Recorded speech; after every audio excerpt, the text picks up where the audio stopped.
Hello, YouTube listeners. You are all very special because you have the ability to like episodes right here and now. So please hit that thumbs up before you close the tab and get to your creative work. It helps out so much for the YouTube algorithm, especially as I'm starting out. So thank you very much for doing that up front. And don't forget that you can always subscribe on your favorite podcast app to listen on your phone when you're on the go. Thanks for listening to this episode, and I'll see you face-to-face on Wednesday right here on YouTube for my shorter, bite-sized dose of inspiration. Enjoy the show and create something amazing. Your Creative Push, episode 350. If you can laugh at disaster and then solve the problem, you end up being, I think, a lot happier.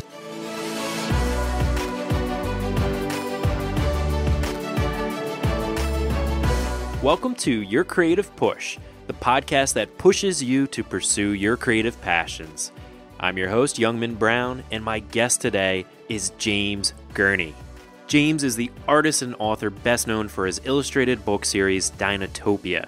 He specializes in painting realistic images of scenes that can't be photographed, from dinosaurs to ancient civilizations, and he's also a dedicated plein air painter and sketcher, believing that making studies directly from observation fuels his imagination.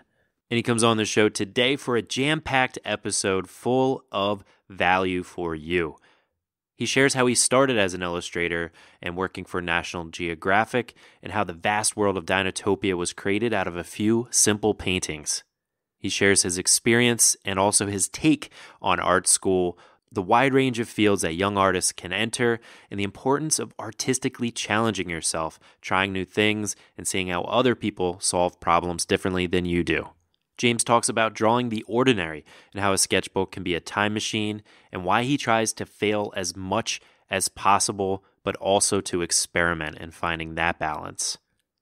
James discusses using constraints by using a limited color palette in his paintings, as well as using a typewriter for his writing, and also painting in public, and his experience of seeking out and painting the most dangerous neighborhood in New York. And finally, James talks about the process of creating and maintaining his YouTube channel and blog, Gurney Journey, and how he gets past shiny object syndrome. And these were just a few of the things that we talked about. Like I said, this episode is full of actionable advice that you can take to your art and to your career right now. So sit back, relax, and get ready to take in this inspiring conversation with James Gurney. James, welcome to Your Creative Push. Thank you, Youngman. Good to be on your program. Oh, it's good to have you. So for me, I'm not actually a visual artist, as my listeners know. I'm more of a writer. So you are actually one of the visual artists that I have been following like kind of my whole life since I was a kid, because I was very into, I actually wanted to be an archaeologist when I was a kid. I loved dinosaurs, loved Jurassic Park, loved Dinotopia. So you have actually been like a part of my life for a very long time. So it's really an honor to have you on the show. Well, thank you. It's good to be on here. And for those who don't know me, what I love doing is realistic pictures of things that don't exist. So that dinosaurs are right in the center of that. And I think as kids, that's something that fascinated all of us. Absolutely. And it's something that we're still kind of learning about. And actually, that's kind of one of the questions I had for you. Like, so when you created, I think, Dinotopia in the early 90s, right? Yeah, I started really about 10 years before that as an illustrator, doing paperback covers for science fiction and fantasy books. So a lot of spaceships and a lot of dragons and castles. But I was also, at the same time, I was doing some illustrations for National Geographic, which was always my dream job when I was a kid. So I was working with archaeologists, going on location to dig sites and trying to reconstruct what life would have been like in the ancient world. I was an archaeology major in college at UC Berkeley, so this was something that I kind of learned about in college, and was really excited to get a chance to do it with National Geographic. And the two of those kind of realms of work kind of funneled into the idea of doing a lost city or a lost world. And I did a series of lost city paintings. Waterfall City was one of them, where you have a city built in the heart of a gigantic, like Niagara Falls, and another one of a dinosaur parade. And then I got the idea to put those together in a single map, and that's how Dinotopia got started. That's one of my favorite aspects of your story is the fact that it didn't start as this like grand plan to make, this vast world, this imaginative world. It kind of just started from a drawing or two, a painting or two, and then you found a way to mesh those things together into this other universe. And that's something that I'm always trying to encourage people to do is, take the pressure off of yourself to create this massive universe and just sit down and create something that comes to your mind that piques your interest. Yeah, exactly. You interviewed Kevin Eastman of the Ninja Turtles, right? No, I have not. Oh, you haven't? Okay, because, his story is similar too. They just started out by Peter Laird and Kevin Eastman started out with this crazy idea of this funny title of Teenage Ninja Mutant Turtles, and they kind of went from there. I mean, and they didn't start out with a whole plan to do a bunch of merchandising and films and stuff. They just went with each cool idea that tickled their imagination. For me, it was the same thing with Dinotopia, where I started with this idea of these realistic paintings of scenes that didn't exist, trying to make the impossible look inevitable, if you know what I mean. And then go from that to a map, and go from the map to a story, and then telling the story in the form of a picture book for older readers. This was something that was quite new in the book field, was to have picture books intended for teenagers, not just picture books for, pre-reading kids, kindergartners and preschoolers, but, there was this interest in visual stories for adults, and that's what I wanted to do. So that's what Dinotopia is. It's a full-length picture book of about 160 pages, and I've done 4 of those over the years. Well, you nailed your target audience with Youngman Brown. I got to tell you. Thank you. Yeah. Did you grow up with people reading picture books to you? Yeah, my Your mom. Parents? My mom when I was younger, but it was always she would read me not picture books, but like Treasure Island and the Three Musketeers and like adventures like that. So like I found Dinotopia in a library on my own. And then that kind of sparked that whole interest. Then flash forward to, Jurassic Park and all that. So, I still love dinosaurs, and they still find their way into my writing. Yeah, I mean, I also grew up with those classic books. We had a bunch of the Scribner's classics like Treasure Island and Huck Finn and those kind of things, illustrated by everyone from Norman Rockwell to N.C. Wyeth. So I was really into the Golden Age illustrators because of those books. And I wasn't really aware of comics when I was a kid. I was much more aware of these old books that were made, maybe 60 years before I was born. And what I love about that era of the picture book is that they were really made for all ages. They weren't just made for kids. And I think one of the problems with the children's book field now is that everything is very narrowly age targeted. These are for 13-year-olds. These are for 9-year-olds. These are elementary readers. And I think it's better when art forms are not age targeted. That's really one of the things that I think Pixar and DreamWorks animation did, was to take animation out of the ghetto of being just a kid's medium to being films that are made for all different ages. Absolutely. Well, and something that I've heard you talk about before is the wide world of illustration that is available for especially younger people who might be interested in, say, science, but they might not realize that, there is like a world of opportunity for them to actually combine both of those things. So I was wondering, could you talk about that a little bit, about the vast availability that there is for people to use their art and also use anything that they're really interested in?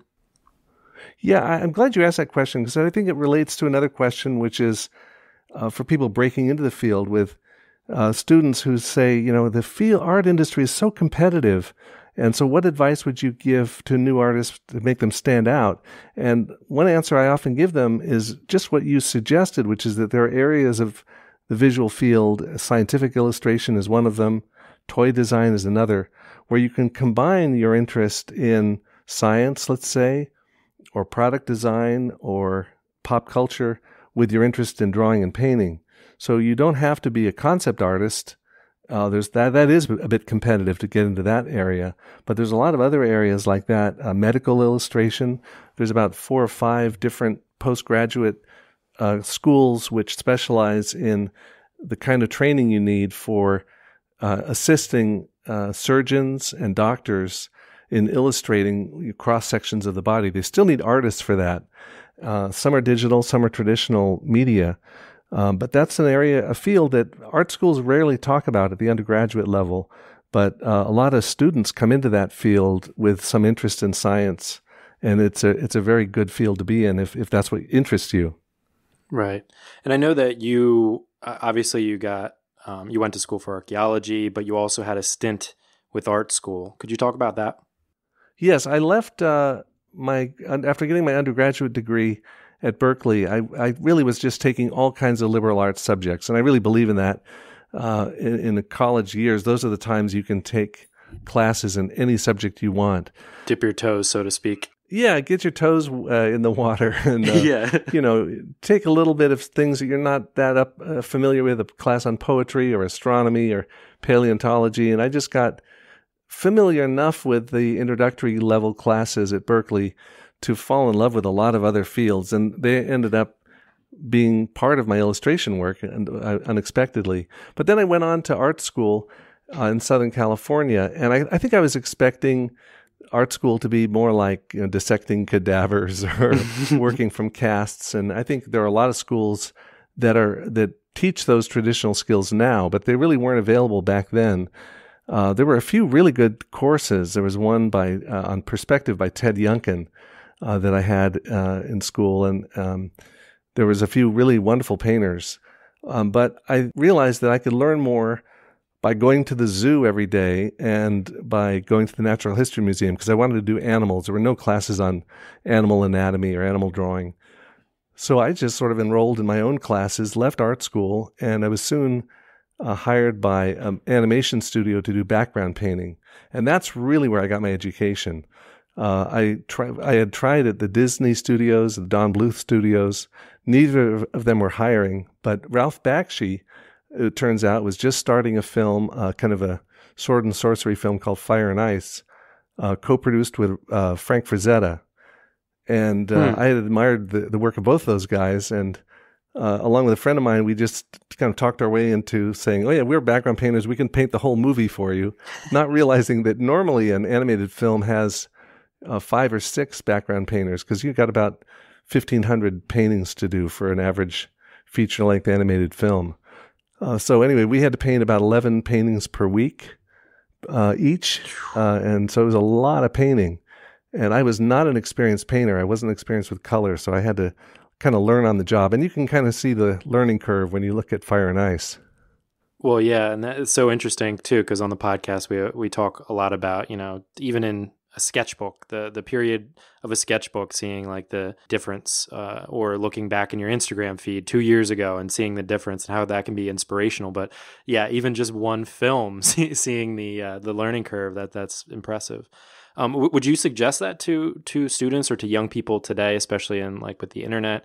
I mean, you're even putting out content that is teaching people how to draw, how to paint.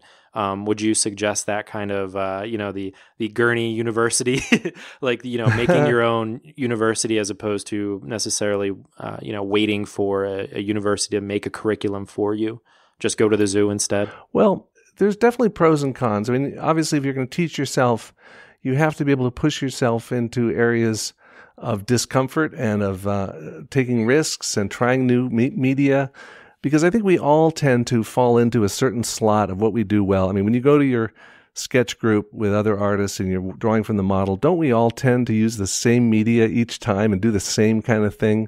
Well, if we use a different medium each time, if you're the kind of person that likes to challenge yourself and try new things, then you probably have the instincts to teach yourself art. And I think you also have to come up with a specific curriculum, like what you want to learn and how to get there. There's a lot of great books out there, obviously, and a lot of great videos online and that are downloadable. There are also a lot of workshops you can take in person and workshops you can use virtually. So there's a lot more options for art school. I think what art school is good for, if you find the right art school for what you want to learn, is being around other, not only teachers, but other students and seeing how differently they solve the problem. And also having that really close one-on-one connection with artists you admire. Sometimes they may not all agree with you or with each other, but as long as the school, there's some kind of shared philosophy or shared goals between the faculty, then I think art school can be a really positive thing. Yeah, not only that, but also having deadlines set for you, like assignments set for you, because it's so hard sometimes when you are, say, teaching yourself or experimenting yourself to give yourself those self-imposed deadlines and then stick to them. So would you say that that was one of the like biggest takeaways from Fire and Ice is, having to do that just crazy amount of work and having to push through it, even if you didn't quite feel ready? Oh, definitely. Yeah, there was a deadline on each painting. I mean, even fairly elaborate paintings had to be done two a day or one a day. If one a day would be a bit of a luxury because you'd have to do three a day the next day. You can do a painting in that much time, but you have to really organize your process, organize your palette, and have a kind of a system for painting. If you have an unlimited amount of time, I mean, a lot of people have a pet project they've been working on or a pet painting that they've spent months on, and you can probably get a good painting done in much less time if you have that deadline. The thing about the working on the animation production backgrounds is that at the end of the day, they'd get shot and they would get combined with the animation and the music and the sound effects. And when you go to watch the dailies the next day, you're seeing your paintings shot into continuity or edited into continuity with other paintings and with the animation. And all of a sudden, you feel like you're living inside the paintings. And that's really motivating. But as far as, changing conditions of outdoor painting imposes an automatic deadline on you because the sun is always moving. So when you're painting outdoors from life, anyone working, and this has been true for anyone through history, because of the sun moving, after 3 hours, the lighting is going to be pretty different from when you started. And that forces you to speed up your process too. And that's good for any artist, I think, to speed up and to be more efficient in painting. Right, to be more efficient. And then it doesn't give your brain that as much time to start to doubt yourself as well. You kind of have to go push right through it. And I heard a story about you with when we're talking about plein air painting or painting outside or painting on the go, of you painting some fruit in a supermarket. Could you tell that story? Oh yeah. I'm I like bringing my paints around. I carry them around in a little fanny pack, and I have a few tubes of gouache and a small sketchbook, and I also have a tripod easel. It's really compact. It's a sketch easel, so it all fits down into nothing. And sometimes I wear a uniform shirt. There's a group of us painters who wear shirts that say Department of Art with our name on there. So it looks really official. Nice. But anyway, I was wearing my Department of Art shirts, and I had my paints with me, and my wife was shopping. There's about 50 minutes to an hour that I had. I walked in there and I looked at the oranges, and they were in one of those displays with a mirror above them with some mist on the mirror. And I just really loved the way the colors looked. But I've got to paint this. I don't want to just take a picture of it and work from a picture. I want to actually paint it. So I popped my tripod into a shopping cart and attached the easel on the top and got out my paints. Just looked really businesslike about it.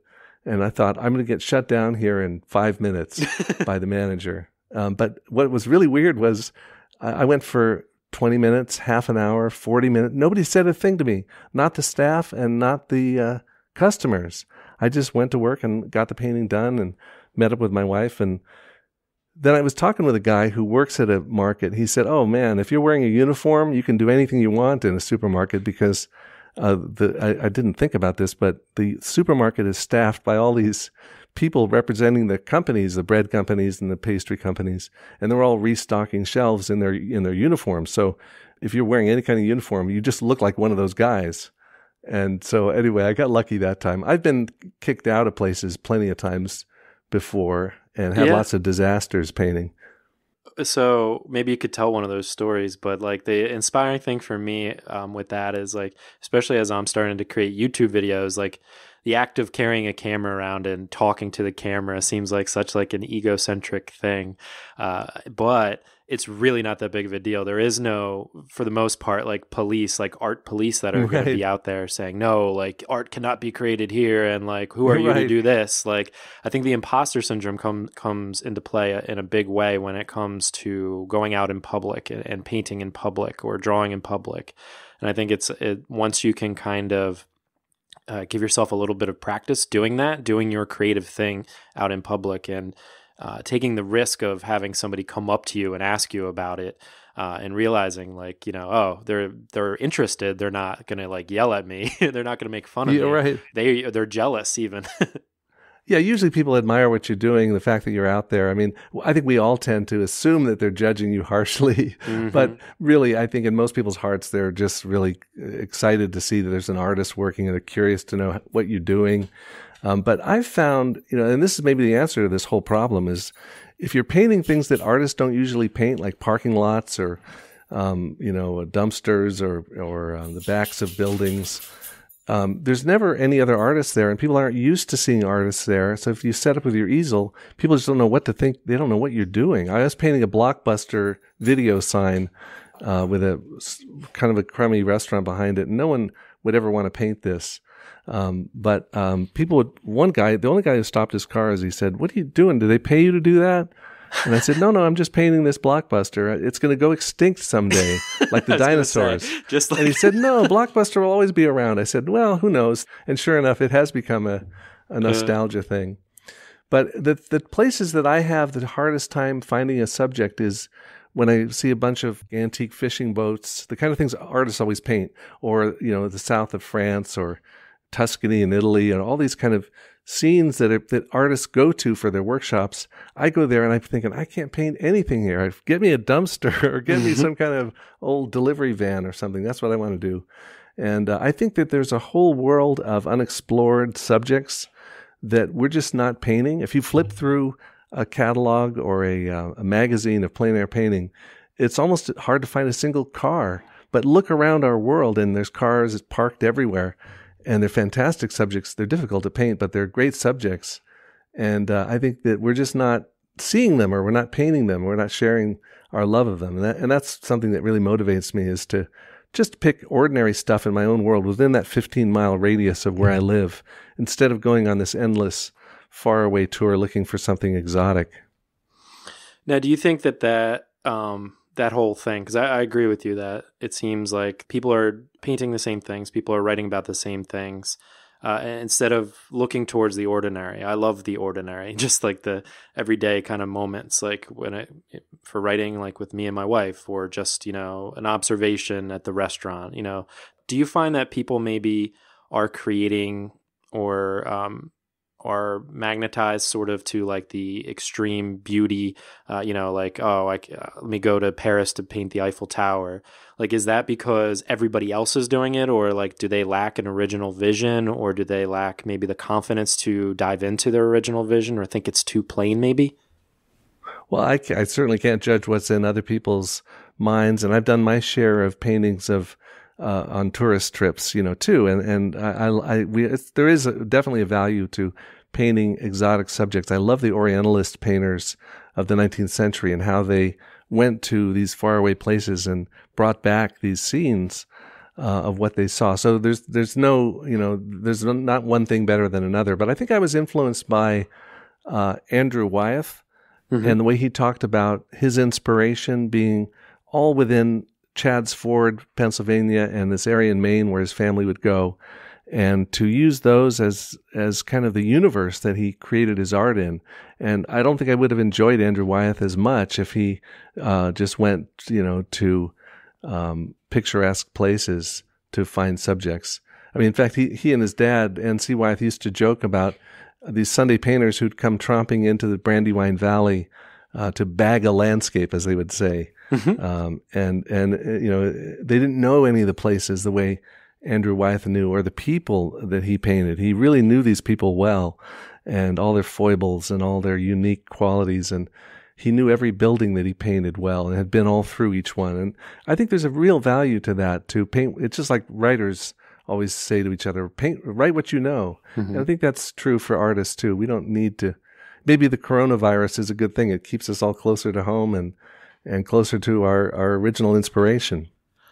I think the other thing about the idea of doing stuff that's close to home is that for you personally too, like when you create that, when you paint that, it's something that like you have now, like to attach to the memory of where you were in your life, like when you painted that or when you created that. it gives that much more personal touch, not just for you giving it out to the world, but also like the art, what it brings to you yourself as well. Yeah, that's true. And I think, there have been a number of programs with photography to give a camera to kids and say, just take pictures of your everyday life. And we did that with our son when he was about 5. We gave him a camera. We said, just shoot this roll of film take pictures of whatever you want. He took pictures of all these weird angles of our yard and, getting the mail at the post office and shopping for food and things I never would have thought of photographing. And those are really valuable just because they were the world seen through his eyes. And as you say, when you have a sketchbook and you just sketch the stuff around you, the unmade bed or the stuff, the mess on the floor, or, your wife making dinner, or whatever it is, that is around you, you look back and the sketchbook becomes a time machine to those past moments and those ordinary places that you thought would last forever, but things change in your life. And that's why a sketchbook is such a valuable thing. And the more ordinary the things are that you put in there, the more valuable it is. I couldn't agree more. You mentioned before the value of doing like experimental work and pushing yourself and not necessarily falling into the, I don't want to say trap, but the kind of schedule almost of creating stuff that and using medium that as opposed to pushing yourself. So do you still, at this stage of your career and life, do you still find ways to experiment? Oh, yeah. I'm always trying new things. I was just trying chalk markers recently to try drawing on acetate because I'd never tried these before, and they're kind of neat. And I'm always trying new like woodless pencils or different kinds of water-soluble graphite and oil mediums and everything. So I'm always experimenting around. And I think this relates to maybe a broader theme that comes up in the creative field sometimes, and that is, and you hear this sometimes, people say you need to fail a whole lot of times, and it's important to fail. And I try to fail as much as possible.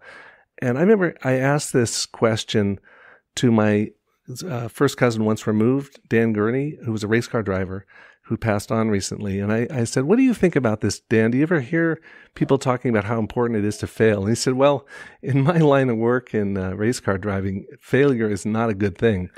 Obviously, you can kill yourself doing it. And they've done work in aerospace and things too. And if you're doing a rocket and it blows up, that kind of failure is not good either. And so I was wondering, how does this apply to what we do as in art? What do we mean by a failure in art? I would say something like Da Vinci's Last Supper painting, that mural that he did where he used the wrong kind of oil paint and it's all peeling off. That's a failure, and that's not good. So you do have to take risks, though. And so what do you do to manage those risks? I think that's the real key question. You want to succeed, not fail, but how do you succeed and also experiment? So I think the key is, and when I'm teaching myself a new skill, what I try to do is break it down into smaller steps that I can try, like if I'm trying transparent color versus opaque color, to paint swatches, light, middle, and dark, transparently, like in watercolor, and then mix white into that same color and mix them opaquely, and see what happens. And do this in a sketchbook where I'm just doing experimental tests of the media. And then when I go on location, I'm much less likely to have a painting that turns out to be a disaster that I have to rub off and start over. Right. So it's a matter of creating a part of your art life where you have a kind of a fun, experimental, risk-taking tryout area where you're trying new media, you're combining them in different ways, trying new brushes, see what kind of dry brush effects you can get. Then when you are out in the field or in your studio doing a finished assignment on deadline, you know what's going to happen when you try it out. Right. Having a little playpen almost. Yeah, and then it's not a failure. It's just that if an experiment doesn't work, gosh, how many times did Edison try to come up with a filament that burned out or exploded or something? Right. Those are not failures. Those are just experiments that he needed to keep working on. Right. Well, then what about when you are, say, in the field and creating something, not necessarily maybe like in the later stages of an experiment, but you're pretty deep into a painting and it's just not going right. What is your mentality then? Well, if it's something I can fix, I think most things are fixable. One thing I don't think about too much is, and this is another thing you often hear as advice from artists, is, abandon the picture before you overwork it. I don't really think overworking is nearly as much a problem as people who finish something too soon or give up on it too soon. So if it's something that's important that I can get right, I rub it off. If I've painted the face wrong, I mean, I take comfort in the fact that John Singer Sargent would rub off a portrait as many as 20 or 30 times before he got it to work. And Norman Rockwell too would do often 3 or 4 different complete charcoal preliminary studies before doing one of his post covers. And if they could do that, if they were willing to take something through those stages, rethink it and make it stronger, then I should be able to do that too. So if there's a process of planning, of doing sketches, of building up your reference, that can allow you to evaluate your idea while you're working on it, that can save you from just trying to improvise the whole thing in the final and hope it works, because it usually doesn't unless you do your planning. Right. Well, now many of these lessons that we're talking about now and that you've talked about in the past have shown up on your blog, Gurney Journey, which is the best name ever for a blog. Oh, thanks. But you've been doing like a post a day for a very long time. What has blogging and kind of showcasing your work and showcasing your process and answering questions, what has that done for your artistic journey? Well, I started my blog back in 2007 at my publisher's suggestion. And the idea was to do kind of a photo journal of the book tour for Dinotopia, Journey to Chandara, which was the 4th book in the series. But it quickly expanded to become a daily summary of whatever I was learning about or thinking about. So I can't speak to what other artists should do online, but I don't do my blog with the intention of promoting myself or selling stuff. I just do it to play with ideas, to think out loud, and to just share things I've picked up in my reading. I try to make a single point per blog post. I think that's an important point. And because people aren't paying me on Patreon or anything like that, they're getting it free. I don't feel any problem with doing something that's real short if it's just a quick idea.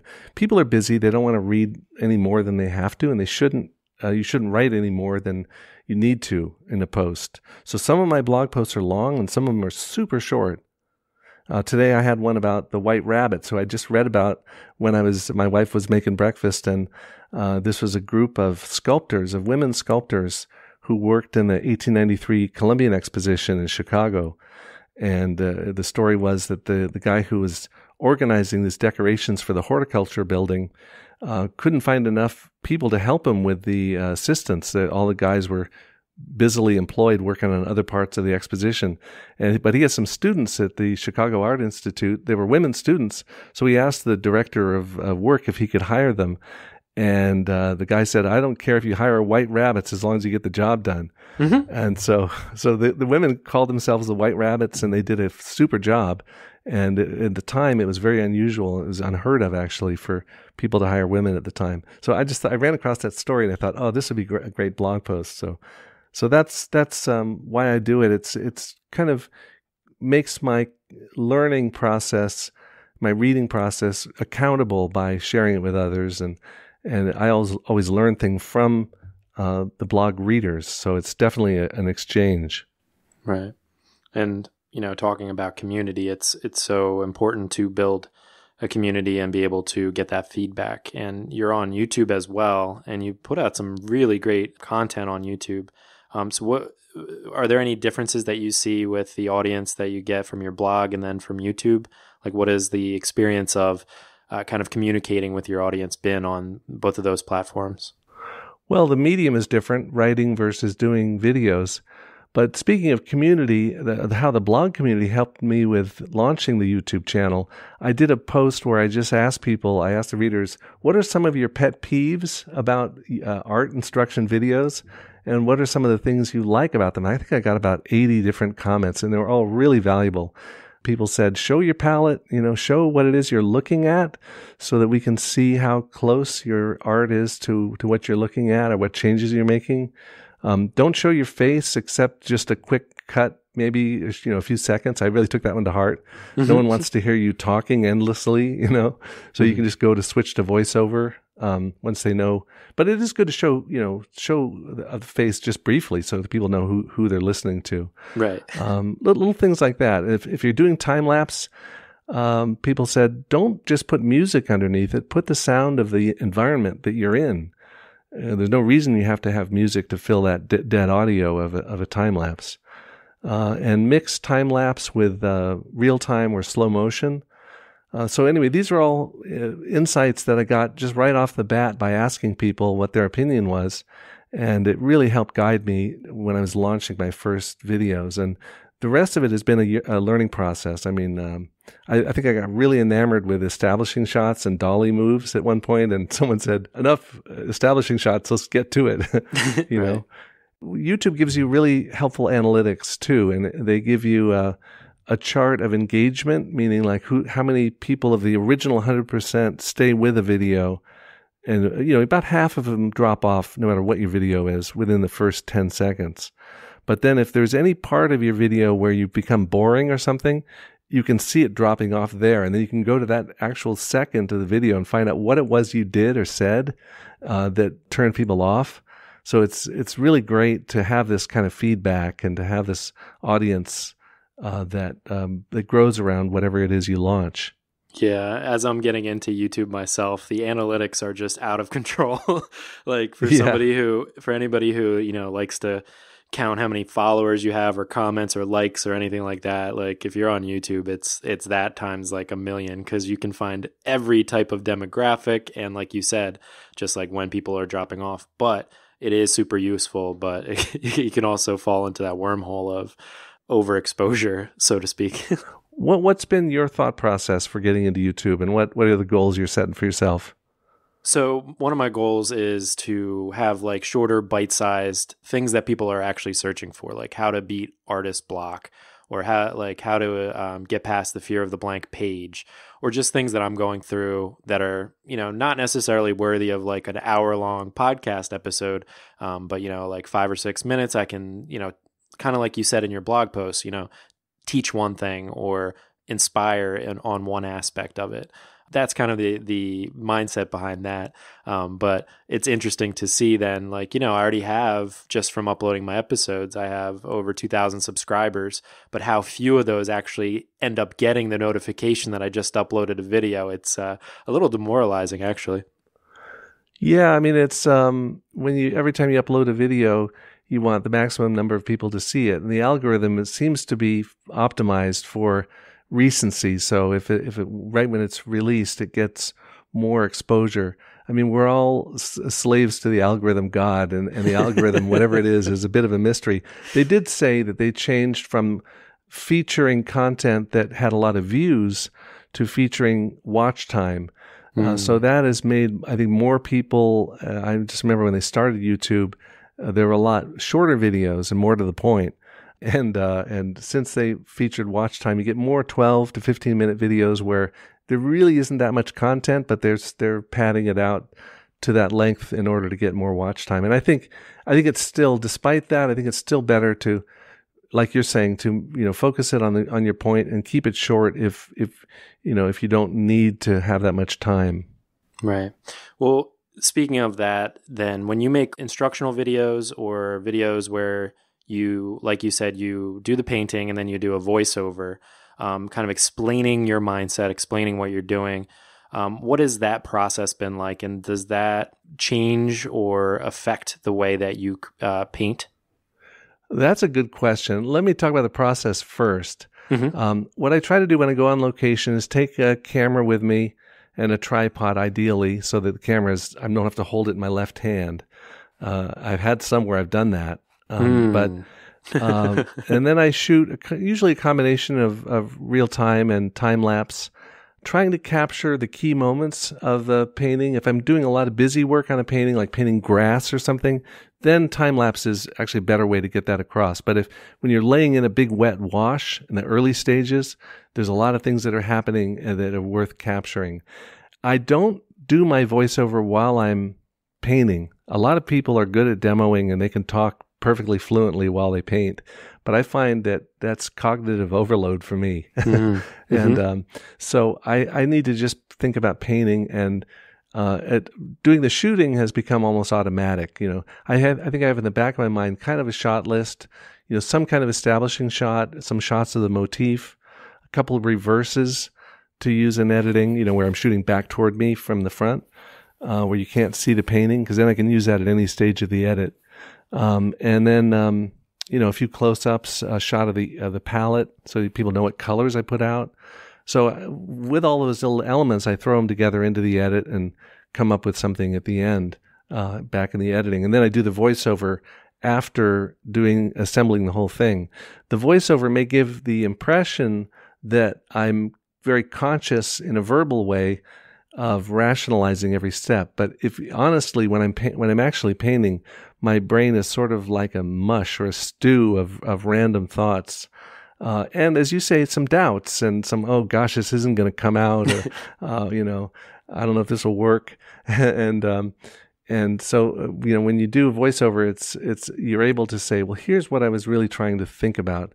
If I do have a disaster, I try to shoot it and keep it as part of the thing. Or if I change my mind and change the painting, I think people say that's the most valuable thing, is to see how a painting can change from start to finish, and how, you don't always know what you're doing exactly. I also try to get the voice of someone in the world. If someone comes up to talk to me and said, oh yeah, that's quite a neat old tractor, I used to use that in the 50s or whatever, I try to get them talking about the subject, because we all heard artists talking about their process, and that gets to be a little bit of the same all the time. But the subject you're painting, if you can get some insight into the world through the voice of someone who knows a lot about the subject, that horse was hard to break or whatever, that kind of thing, then that brings a really interesting dimension to the video. Absolutely, yeah. And you mentioned that mush state, and I think that mush state is a familiar place for many creative people. And the mush, I think, is sometimes almost a good thing. Like sometimes it's like the mush of being in the zone where you're not really thinking about anything else. And then sometimes the mush is like the resistances, all those voices in your head. Do you find that to be the experience? Like sometimes it's good mush, sometimes it's bad? Well, I think I have sort of a process in mind, whether I'm doing a fantasy painting or imaginative realism, or if I'm on location painting what I'm looking at. There's sort of a general process that I try to follow, getting the perspective right, diving in with the brushes, and I try to follow that process. It doesn't always work, but the mush, I think, for me is more that most of my brain is being devoted, my working memory and everything is being devoted to right brain tasks of shape and line and value and things like that, and I'm not really worried about verbal issues, just because I think the other part of the brain that you would be using to talk about it is just it can't be functioning at the same time. So that's, I guess that's the sort of mush I'm talking about.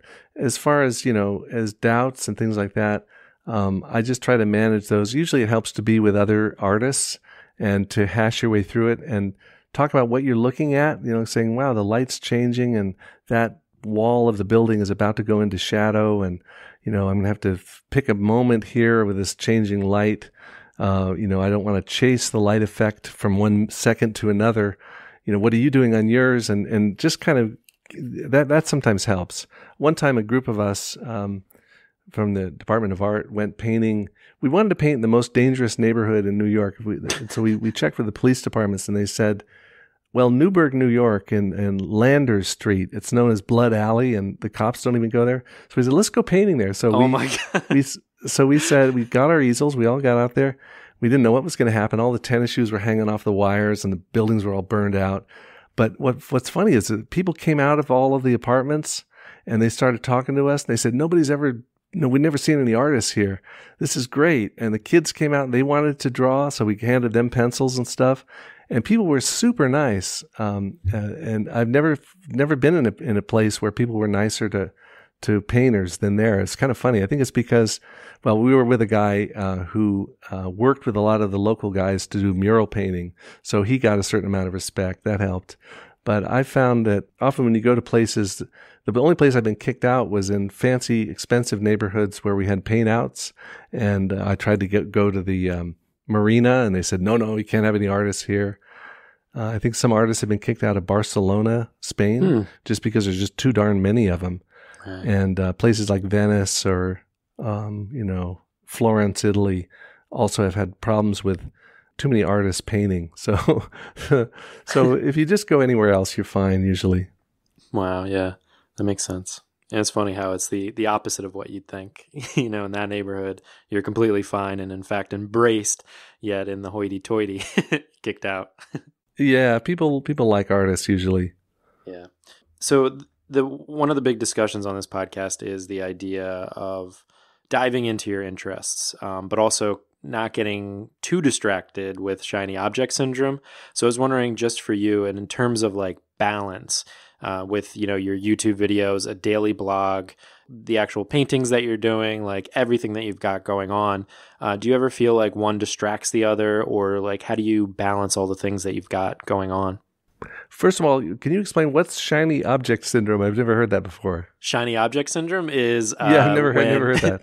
Like so you'll be completely content doing one creative project or anything in life really, and then a commercial for something will come on, or you'll see a YouTube video for some new method, and suddenly like your brain just dives into that, and you dive into this new shiny object, and that distracts you from the path that you're on. And as you're on that path, something else comes up. Oh, like maybe I should try watercolors now. Oh, now I should try building an audience on Twitter.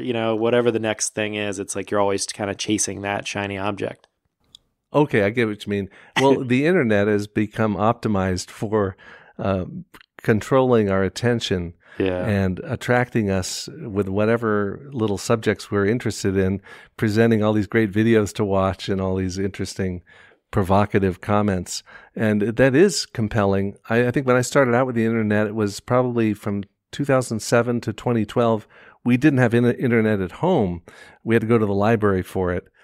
Finally, when my college-age sons were home, they insisted on setting up an internet at home. So we got it here. But So you were blogging without the internet at home? Oh, yeah. The first 5 years, we didn't even have it in the house at all. So we had to go to a Starbucks or something. Yeah. And boy, you really have to focus your time then. You only get an hour. You can't watch videos.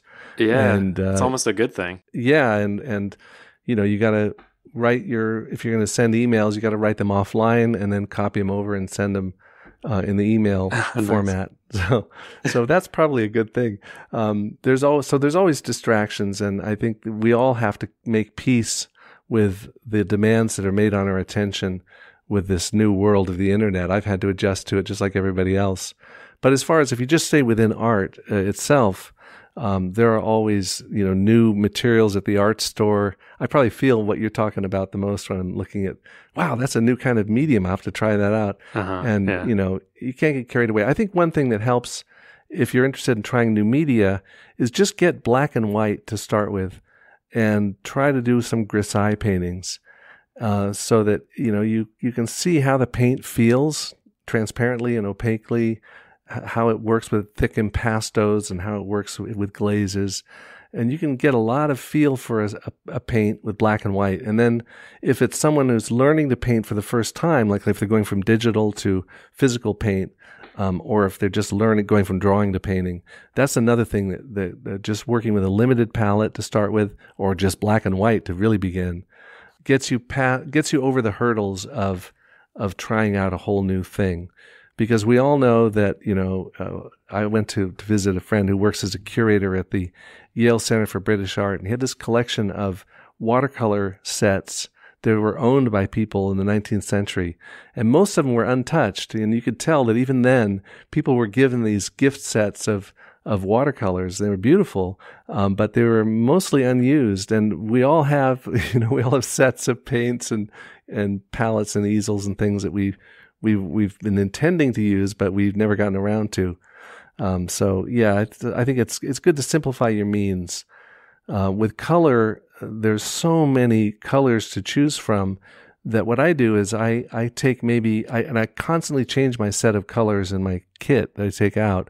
Maybe I have 6 to 12 with me at a given time. But then when I actually start the painting, I try to pick just 4 or 5 colors that will give me an interesting color gamut or range of colors to work with. That gives you automatic harmony, but it also lets you really focus. Like if you're dealing with anthraquinone blue, what does that do in various combinations with other colors or with tints? You'll find out if that's your only blue. But if you have that and 5 other blues on your palette every time, you're reaching for all these different choices, and you end up painting in habitual ways, I think, if you have too many colors to choose from. It's almost like enforcing constraints on yourself as well. Exactly, yeah. It's like with writing, I've experimented with using a manual typewriter again. I started on a manual, and my son found one at a yard sale. I have 2 of them now, actually. I have a Smith Corona and an old Olympia. Oh, cool. And boy, does that really change the process of writing. First of all, you don't have any distractions. You can't Google anything. And you can't fix mistakes easily. You have to X them out. And so what it forces you to do is to think through your whole sentence before you start writing, which is a different frame of mind for writing than usual, where you just ramble into something and then backspace to fix things. So I love tools that are more severe and more old-fashioned, because they require you to organize your mind in a different way. I like that. Yeah. Severe. I like that description. I find that the same way when I'm writing on by hand as opposed to typing out. I feel like I'm able to brain dump more effectively when I'm in a word processor. But when it comes to writing on page, it's much more eloquent. And like you said, you have to think about what you want to put down before you put it down, because you don't want to cross things out. Yeah. So I love that. Yeah, and the ultimate form for me is I learned not that long ago to do pointed pen lettering, which is like I did calligraphy in high school, but more broad stroke lettering with a flat nib pen.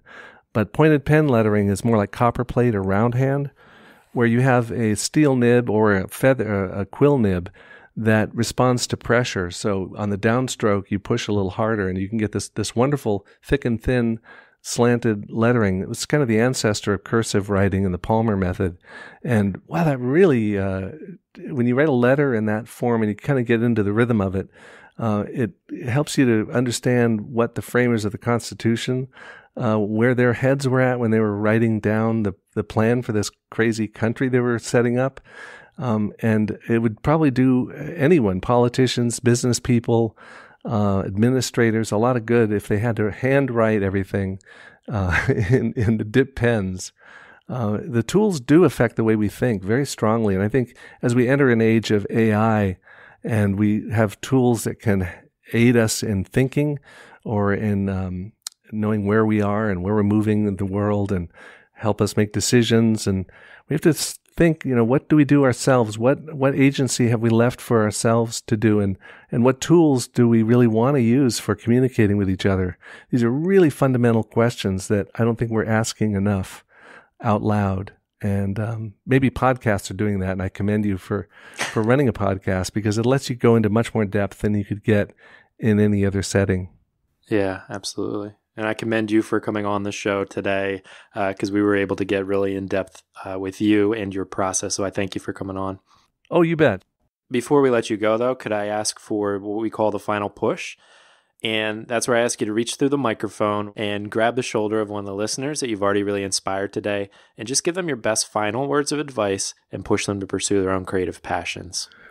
Wow. Okay. Well, I'm not much of a preacher, and I don't really presume to tell other people what to do, but I think what I would say is, whatever it is you do, keep 10% of it as an R&D area. And this goes back to what we were talking about with experimenting and taking risks and avoiding failure by succeeding in small ways with your experimental things. Make some 10% of your creative life non-commercial, something that you don't necessarily even show to anyone except maybe people in your family. And let that be the kind of the testing ground where you develop things that you're really excited about, and then you can end up bringing those out, developing them, when you've got a good idea. I mean, Dinotopia started out as just that. I was working with the archaeologists reconstructing ancient worlds, And I would ask them, what's your dream as an archaeologist? And they'd say, finding a lost city. And I said, well, I could paint a lost city. And that led me to painting these scenes that later became Dinotopia. But at the time I did them, I was just doing them for fun and that kind of that 10% R&D skunk works kind of phase. So I think that's really valuable. And to remember that, and I know you on your podcast, you talk a lot about how we frame our mind and how we avoid pitfalls and how we deal with mental issues that we deal with painting. I think it's good to remember that painting and drawing, it's not like wingsuit diving, or you can't get hurt doing this. There's no risk like that we're dealing with. It's not like race car driving. So you can be experimental, have fun, and use the Eskimo Laugh if it doesn't work out. The Eskimo Laugh is what my wife and I call it. We were reading about Eskimos when they first introduced snowmobiles up there. When the snowmobile would inevitably break down in the middle of nowhere, surrounded by polar bears, before they start kicking it and cussing and fixing it, they would laugh at how absurd these machines really are. And if you can laugh at disaster and then solve the problem, you end up being, I think, a lot happier. So do the Eskimo Laugh if you need to. Do the Eskimo Laugh. Oh, man, I love it. James, thank you so much again for coming on the show today and for giving us that push. I really appreciate it. You're welcome, Youngman. And for everybody listening, you can find James on his website, jamesgurney.com, Gurney.com. On Instagram, he is James Gurney Art. You can find his blog, gurneyjourney.blogspot.com. We will have everything we talked about today, though, linked up at today's show notes page, yourcreativepush.com/James Gurney. James, thanks again. You're welcome, Youngman. Good talking to you. Hugest thank you ever to James for coming on the show. So many things that I could touch on here at the end, and hopefully you pocketed a few gems to bring with you on your journey. But one that I just want to touch on again is the idea of blogging, actually. And for those of you who haven't checked out James's blog, Gurney Journey, definitely check it out because I love the idea that he talked about with keeping it short, keeping it simple, and keeping it to one idea. And I'm not necessarily promoting that you start a blog right now. At the very least, you should have a journal or Evernote or something in your phone that you write down your ideas, of course. But if you can push yourself just a little bit to actually start a blog, which is very easy, very simple these days, and also free, like James said, being able to have that accountability by sharing your ideas with others, and not just your writing process of writing down your ideas, but also your reading process.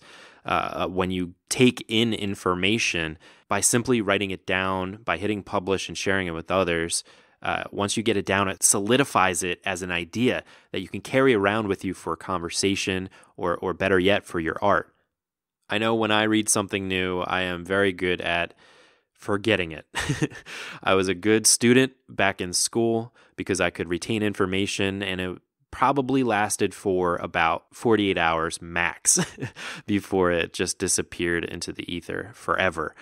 But if I write down my ideas, or if I write down something that I read or saw that really struck me and had an impact on me, if I journal it, or if I put it down into a blog post or into just my notepad, that simple act solidifies it in my brain, and I can carry it around with me for a decade at least. So if you can relate to me and to that, consider then starting a blog. Don't worry about, growing your audience, and you don't put too much time or too much expectation into it, but having that kind of accountability for your ideas, for your intake of ideas. We all know how important it is to have that input, to give yourself those hours to actually have real world experiences, or even if it is just through reading or watching videos. And we actually get into that pretty deeply next week. But make the most out of that time by filtering through all the things that really impacted you, turn them into that one idea of a blog post and publish it. That's not just going to serve the world by putting it out there, but it's also going to serve you by solidifying it in your mind and in your life. On our next episode, we have Ashley Isniski, aka Miss You Pacey. Ashley is an illustrator and tattoo artist from California who works in both digital and traditional mediums, and her work often features dark and macabre themes with a cute and feminine touch. and she comes on next week for a powerful episode about her process and her advice for artists for selling work, making 5-year plans, getting past imposter syndrome, and managing your time. If you want to check out Ashley's work or find out more about her, you can head to her website. That's missupacey.com, MISSUPACEY.com, or on Twitter and Instagram, she is missupacey, or of course, we'll have that all linked up at today's show notes page, yourcreativepush.com/350. But that's all I've got for you today. Hopefully you were inspired to go and get your work done. So go and get it done. I love you all so much. And remember that the universe deserves your creativity and your creations, and you are the universe. Bye. Hey YouTubers, if you like this episode, I handpicked another one for you. I think you'll like it just as much. Just click it right there on the left side of your screen. And on the right is a playlist of episodes from guests that came from the same creative field as the one that you just listened to. And please, please don't forget to hit that like button on your way out before it goes away. Enjoy the next episode.